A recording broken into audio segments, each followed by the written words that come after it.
The McShin Foundation is Virginia's leading peer-to-peer recovery community organization. So if you or a loved one is struggling with addiction, let us get you connected. Build your self-esteem and lead you to a solid foundation in your recovery. Check us out.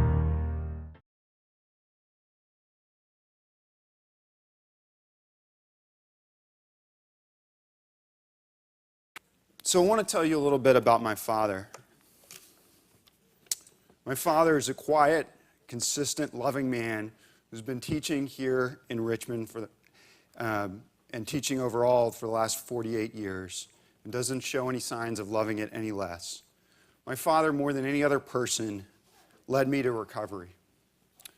A little more than 10 years ago, I sat across from him at the kitchen table. Due to my addiction, I had just been arrested on felony charges. I was in serious personal danger, and I had dropped out of school. All of this had transpired in less than a week, and I still had hand tremors from my alcohol withdrawals. My father did something amazing. He looked at this son he had raised, who had squandered tremendous opportunities, who had lied to him, who had stolen from him, and he forgave me. He was able to tap into his own struggles and look at his son with empathy and with love and without judgment. I look back on this as one of the most important moments of my life. But I also received tremendously high-quality treatment for more than a year. My family received support. I was able to return to a school that had a collegiate recovery program. And only in retrospect do I realize how blessed I was, how much the deck was stacked in my favor. I had a family that worked on themselves, treated me with empathy and love, had the resources and wherewithal to doggedly pursue the best options available for my care. Now I understand that most people are not so fortunate. And this is a question that drives me every day. What would our country look like if we treated all people who struggled with substance use with dignity and respect? I want to tell you a few stories that shape my views about addiction and some ideas about how we can move forward. In early recovery, the first car that I was able to buy and pay for myself was a rusted out 1992 Dodge Caravan. We call it a meeting maker around here, right? After seeing me drive around in this car, my friend Barry Moore from the Haley dealership in town offered to paint it for me. It came back decorated like this.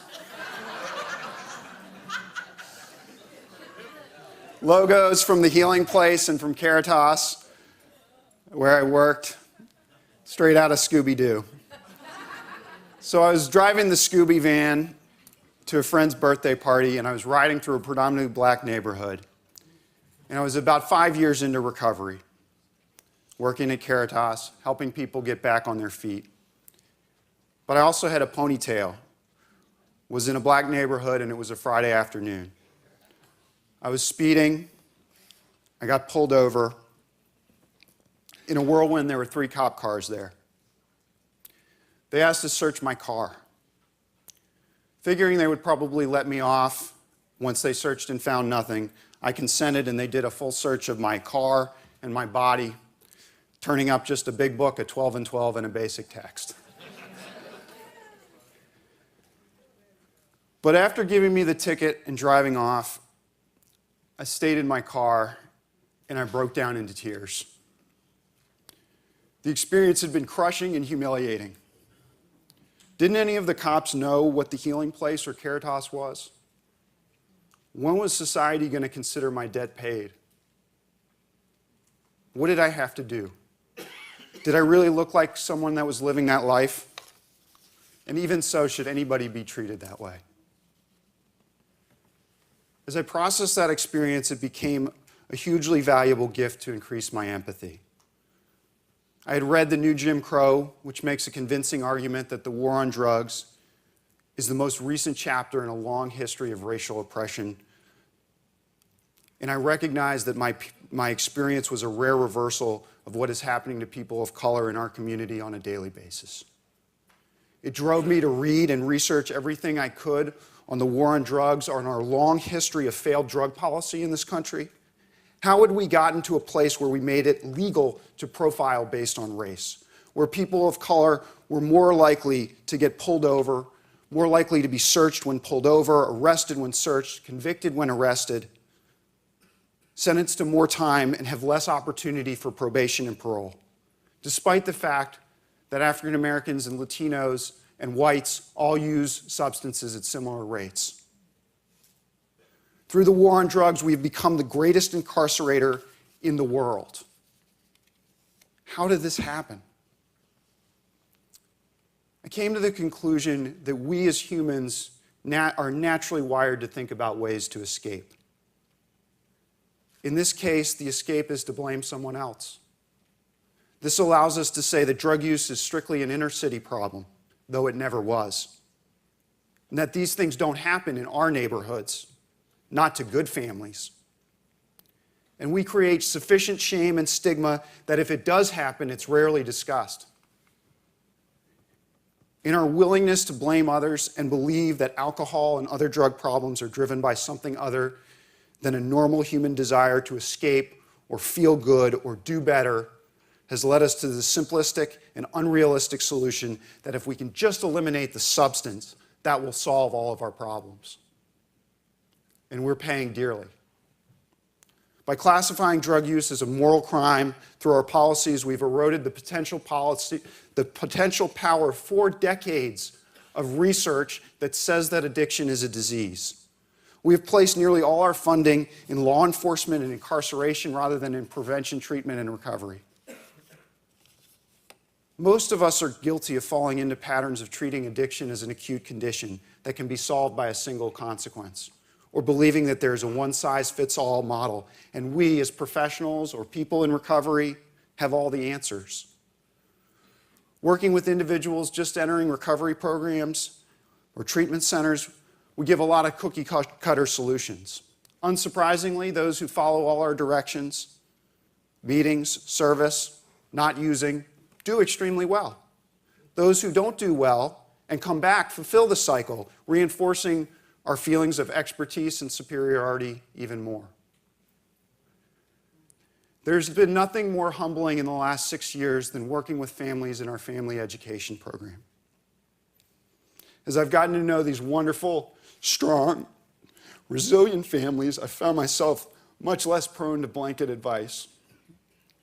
I've learned that listening for 5 minutes and confidently labeling someone as an enabler or a codependent is irresponsible, unhelpful, and further traumatizing.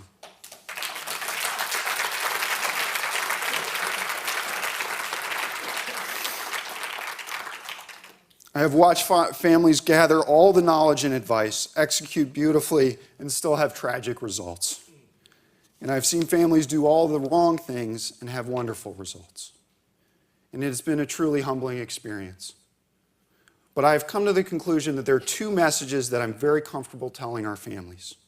One, that your loved one is extremely fortunate to have you involved in their care. And 2, that it's never a bad thing to tell your family that you love them. These are 2 truths, putting love first and taking more than our share of responsibilities that will take us a long way towards solving some of these challenges. One of the first things I did when I started at VCU was to attend Safe Zone, our training for how to be a better ally for LGBTQ students. My experience there played a huge role in shaping my views on how we move forward. What the training made clear to me was the challenge of holding a marginalized identity and a hidden identity was a direct parallel to my experience as a person in recovery. That I had started to feel the pressure that many people in recovery experience. As I was more successful in my life, I should be more guarded about disclosing my recovery and my criminal history. Indeed, as a faculty member at a university, I could really pass now. But I also realized that if I consistently passed, my students might get the message that recovery was something to be hidden. that their identity had to be set aside in order to be successful in the rest of life. And that couldn't be further from the truth. This is our graduation. The tremendous work of our LGBTQ friends and our racial justice advocates has taught me that my role on campus is far more than building a small haven within a larger community. Instead, we have to focus more broadly on how we build a recovery-ready campus, a campus where anyone who reaches out for support can be met with compassion and not judged. What I love about working on a college campus is that we have very limited leverage. It is so clearly against our best interest to kick someone out or to support punishment that is greater than the natural consequences of use.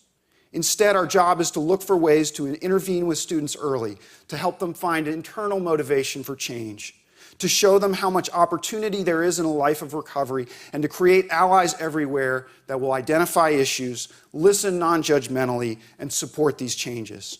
Our job is to create the loving and empathetic community that people crave, where people can be engaged for their entire college experience and beyond. This is about more than having a safe space on campus. It is about creating a campus-wide system of care. What I believe is that if we can figure out how to do this at a university, we can figure out how to do this in our city, in our state, and in our country. And when we talk about recovery from substance use, we're not just talking about individual or family recovery, we're talking about societal recovery. There's a widely used story that illustrates this really well. When we take a dying tree and we pull it out of the forest, and we water it, and we fertilize it, and we give it the sunlight it needs, and it grows and it blossoms and flourishes. And then we take it back and we put it in the same forest, in the same place. We should not be surprised when the tree withers and dies. And do we blame the tree for its failure? We've done tremendous damage by allowing ourselves to be motivated by fear and blame, and not by love and empathy and science. To this day, Father Bill from the Caron Foundation gave the best description of addiction that I've ever heard. That addiction robs us of the capacity to have intimate, lasting relationships with ourselves, with other human beings, and with any other sort of higher purpose, till the last relationship we have is with the substance itself.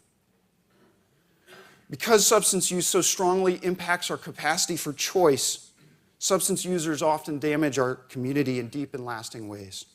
It can tear families apart and hurt children, and it can leave us all baffled and frustrated. Addiction has done so well at tearing us apart and separating us into silos, but we are starting our journey to recovery. We are slowly turning the ship. Recovery is about reconnecting those relationships. We are united in a common belief that maintaining the status quo is just not good enough, that we have to do better. With our vote and with our voice, we are moving society forward towards recovery. If we are willing to look more deeply at ourselves, addiction forces each of us to decide what kind of society we want to be. Will we be a society that focuses on punishment, on blame, and the politics of fear, that shames and washes our hands of human beings? Or will we be a society that shares responsibility, that empathizes, that forgives, that heals, that loves? The path forward must come from all of us. We must all arm ourselves with the knowledge that we need to make better decisions for ourselves, our families, and our communities. But more importantly, I hope that we can start to believe that change is possible for all of us, that we can make meaningful changes in the way we treat substance use in this country, and by doing so, we will not only save lives, but we will restore relationships and communities. Thanks very much.